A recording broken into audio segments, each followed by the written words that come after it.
Le soleil africain martelait la savane, cuisant la terre d'un brin poussiéreux. Un acacia solitaire offrait une ombre maigre, ses feuilles bruissant comme des murmures dans le vent. En dessous, j'étais assis avec un vieil homme grisonnant, nommé Jabari, ses yeux reflétant la sagesse des générations passées.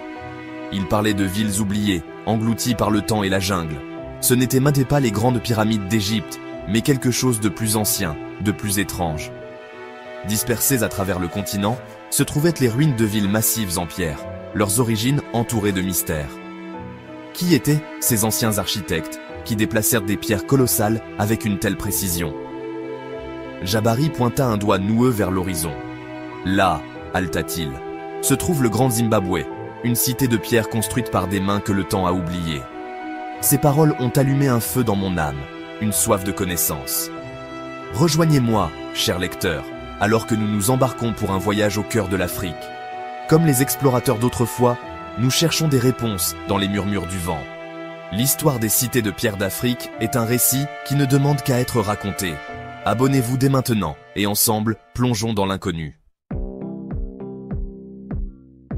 Les premiers rayons de l'aube illuminaient les murs imposants du Grand Zimbabwe, révélant le savoir-faire complexe de ses bâtisseurs. Des blocs de granit massif, dont certains pesaient plusieurs tonnes, étaient empilés les uns sur les autres, avec une précision étonnante, sans utiliser de mortier. Le tracé de la ville, un réseau complexe de cours, de passages et d'enclos, témoignait d'une compréhension sophistiquée de l'architecture et de l'urbanisme. Qui étaient ces maîtres bâtisseurs? Contrairement aux Égyptiens ou aux Romains, ils n'ont laissé aucune trace écrite, aucune inscription pour raconter leur histoire. Leurs identités sont perdues dans les sables du temps, ne nous laissant que des indices alléchants et des questions sans réponse. Étaient-ils des Africains indigènes, exploitant le pouvoir de la nature et l'ingéniosité de leurs esprits pour créer ces merveilles? Ou sont-ils arrivés de terres lointaines, apportant avec eux des connaissances et des compétences avancées? Le silence des pierres est à la fois intrigant et frustrant. C'est un silence qui en dit long, laissant entrevoir une civilisation bien plus avancée que nous ne pouvons l'imaginer.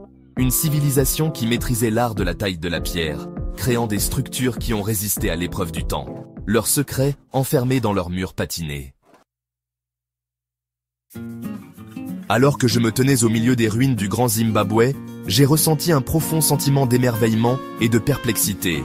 L'ampleur de la ville, sa conception complexe et la précision de sa construction défiaient toute explication facile. Comment ces anciens peuples, avec seulement des outils rudimentaires à leur disposition, ont-ils réussi à extraire, transporter et façonner ces pierres massives? Les mystères s'étendaient au-delà du Grand Zimbabwe. À travers le continent, des structures de pierres similaires ont émergé des brumes du temps. Au Sénégal, les mégalithes énigmatiques de Sénégambie, disposés en cercles et autres motifs géométriques, faisaient allusion à des connaissances astronomiques et à des pratiques rituelles. En Éthiopie, les églises de Lalibela, creusées directement dans la roche, témoignaient du savoir-faire et de la dévotion de leur créateur. Chaque site présentait son propre lot d'énigmes, remettant en question notre compréhension du passé. Les cités de pierre d'Afrique n'étaient pas de simples anomalies isolées. Elles faisaient partie d'un réseau plus vaste, témoignage d'un savoir partagé et d'un chapitre oublié de l'histoire humaine. Ayande, un jeune garçon aux yeux aussi brillants que le ciel africain, s'asseyait souvent au pied des ruines, écoutant les anciens raconter des histoires. Il les imaginait comme des géants, leur rire résonnant à travers les vallées, leurs mains façonnant les pierres en murs imposants. Il rêvait de découvrir leurs secrets, prouver la grandeur de son peuple. Un jour, il trouva une pierre lisse, ressentit une poussée d'énergie, une connexion à quelque chose d'ancien. Ce n'était pas une pierre ordinaire, mais une clé pour percer les mystères. La découverte d'Ayande a suscité l'espoir. Pourrait-il réussir là où d'autres avaient échoué? Comme Ayande, nous cherchons à comprendre notre place dans le temps. Restez avec nous, chers lecteurs, alors que nous plongeons dans les mystères des cités de pierre d'Afrique. Les découvertes les plus incroyables sont à venir. La pierre qu'Ayande avait trouvée était plus qu'une simple relique. C'était une pièce de puzzle, un fragment d'une langue oubliée. En étudiant ces sculptures de complexe, il commença à discerner des motifs, des symboles qui résonnaient avec les constellations dans le ciel nocturne. Se pourrait-il que les bâtisseurs de ces villes possédaient des connaissances astronomiques avancées, des connaissances transmises de génération en génération, encodées dans leur architecture et leurs artefacts. Eyand rechercha la sagesse des anciens du village, les gardiens des traditions orales et des légendes anciennes. Ils parlèrent d'une époque où leurs ancêtres vivaient en harmonie avec les étoiles, leur vie guidée par les cycles célestes. Ils racontèrent l'histoire d'hommes et de femmes sages qui suivaient les mouvements des cieux, prédisant les saisons, naviguant sur de vastes distances et perçant les secrets de l'univers. Les anciens croyaient que les cités de pierre n'étaient pas de simples habitations, mais servaient de calendriers géants, d'observatoires et de lieux de culte, leurs alignements reflétant les mouvements du soleil, de la lune et des étoiles. La découverte d'Eyand semblait confirmer leurs croyances, suggérant que les connaissances des anciens étaient bien plus avancées qu'on ne le pensait auparavant. Poussé par sa nouvelle mission, Eyand se consacra au décryptage du langage des étoiles. Il passa d'innombrables nuits à observer le ciel, comparant les motifs sur la pierre aux constellations au-dessus. Il apprit les noms des étoiles, leurs mouvements et les histoires qu'elles racontaient. Il découvrit que la pierre n'était pas une carte du ciel telle qu'il apparaissait depuis la Terre, mais plutôt une représentation de la sphère céleste, la sphère imaginaire entourant notre planète, sur laquelle les étoiles semblent être fixées.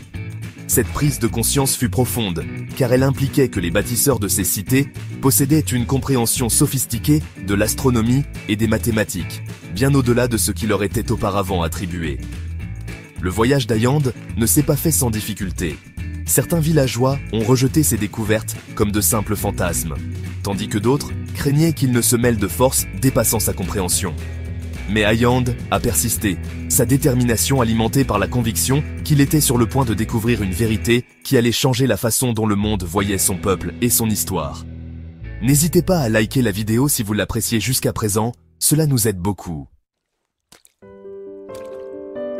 La nouvelle des découvertes d'Eyand se répandit au-delà de son village, parvenant aux oreilles de chercheurs et d'archéologues de contrées lointaines. Certains vinrent avec un esprit ouvert, désireux d'apprendre de la sagesse des anciens. D'autres arrivèrent avec scepticisme et idées préconçues, refusant de croire qu'une connaissance aussi avancée ait pu exister en Afrique subsaharienne.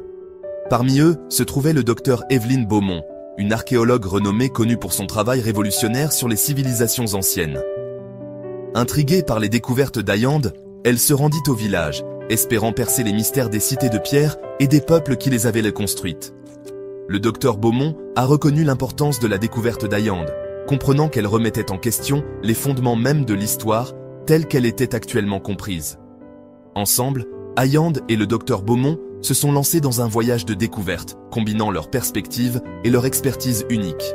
Eyand, le gardien des traditions orales et du savoir ancestral, et le docteur Beaumont, la chercheuse dotée des outils de la science moderne, ont formé une alliance improbable mais puissante.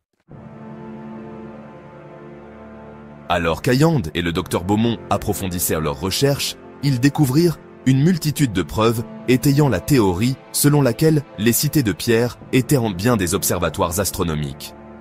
Ils trouvèrent des alignements avec les solstices et les équinoxes, des puits de lumière qui illuminaient des chambres spécifiques à certaines périodes de l'année et des sculptures complexes corrélées au cycle lunaire. Leurs découvertes ont envoyé des ondes de choc à travers la communauté archéologique, remettant en question les hypothèses de longue date sur les capacités des civilisations africaines anciennes. Les cités de pierre n'étaient bien plus considérées comme de simples curiosités, mais comme des témoignages d'une compréhension sophistiquée de l'astronomie, des mathématiques et de l'ingénierie.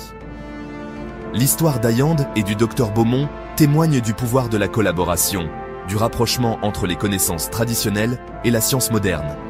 C'est une histoire qui nous rappelle que le passé n'est pas figé. C'est une entité vivante et respirante qui continue de révéler ses secrets à ceux qui osent en les chercher.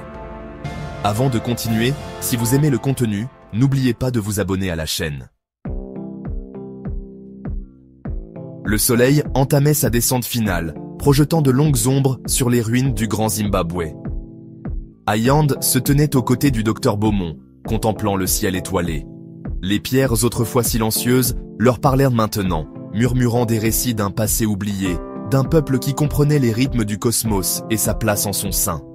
L'héritage des cités de pierre s'étendait bien au-delà de leur structure physique.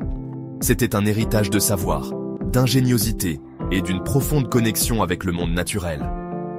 Un héritage qui avait été transmis de génération en génération, survivant dans les traditions orales, les légendes stellaires et l'ADN même des peuples qui considéraient cette terre comme leur foyer. Alors que nous sommes à l'aube de nouvelles découvertes, souvenons-nous des leçons du passé. Approchons-nous de l'inconnu avec curiosité et respect, cherchant à comprendre plutôt qu'à conquérir. Et n'oublions jamais le pouvoir de l'ingéniosité humaine, la capacité de grandeur qui sommeille en chacun de nous. Si vous avez apprécié ce voyage au cœur des mystères de l'Afrique, merci de liker et de vous abonner pour plus d'histoires captivantes tirées des annales de l'histoire. Ensemble, continuons d'explorer les merveilles de notre monde, en découvrant les vérités cachées qui nous relient tous.